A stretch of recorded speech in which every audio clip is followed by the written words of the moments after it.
Ole Miss threw the ultimate party Saturday, and Lane Kiffin wasn't invited. The Rebels demolished Tulane 41-10 in their first-round college football playoff game, proving the show goes on without the coach who tried to have it both ways. The last 6 weeks had been hijacked by Kiffin's narcissism and deception. He was determined to leave for LSU while equally determined to coach the team he built, creating a standoff that ended 2 days after Thanksgiving. School officials gave him an ultimatum: pack your bags for Baton Rouge immediately or be part of the greatest day in modern Ole Miss football history. But he couldn't do both. Fast forward to Saturday, and very few people at the Grove seemed interested in making it about Kiffin the way he tends to make everything about himself. Among hundreds of tailgate tents where fans loaded plates with catered food and filled red Solo cups, there were only a handful of references to his departure. One sign directed Kiffin to go to hell. Another had crossed out his name and replaced it with Pete, a nod to new coach Pete Golding. For someone who craves attention as much as Kiffin, sometimes the best revenge is showing the party doesn't stop for anyone. Ole Miss receiver Jon Sumrall said it wasn't about proving the noise didn't matter, it was about playing at a high level like they did all season. The fans brought tremendous energy that the players felt on the field. The fireworks, the drones, it was beautiful. As final moments ticked away, a still full Vaught-Hemingway Stadium sang along to Dancing Queen.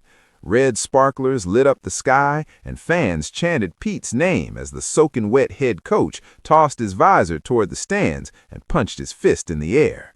Meanwhile, Kiffin sent a pathetic third-quarter tweet touting himself as the coach whose teams led the nation in total yards and passing yards. Which one seemed like more fun? Assistant coach Joe Judge said sometimes you can step back and realize how cool the moment really is and be truly happy for the players, because the game is about the players. Seeing them achieve success and give themselves another opportunity against Georgia was good because they stayed focused through adversity.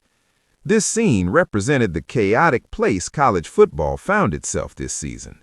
3 of the 12 playoff teams had head coaches accept other jobs before the playoff, stressing coaching staffs and administrations.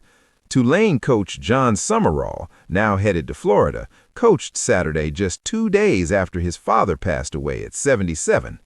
Sumrall admitted it's been hard.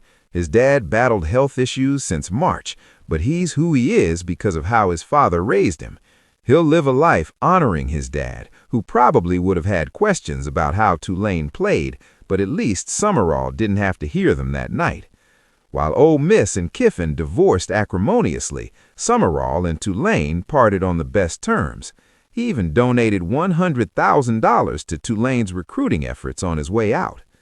The 31-point margin raised questions about the gap between the best group of 5 teams and elite programs. How many lopsided beatings will it take before an underdog pulls off a memorable upset?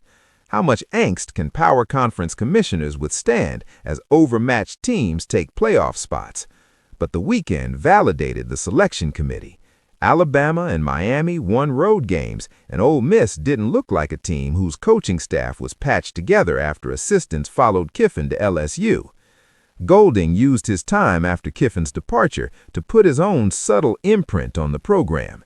He called each player into his office, asking what they liked and what they'd change. The basketball hoop Kiffin put in the meeting room? Gone. Too corny. The uniform policy requiring identical cleats? Players wanted individuality. And when Golding announced they could experiment with different colors, the room erupted in applause. This is Golding's team now. Golding's Town, Golding's playoff run.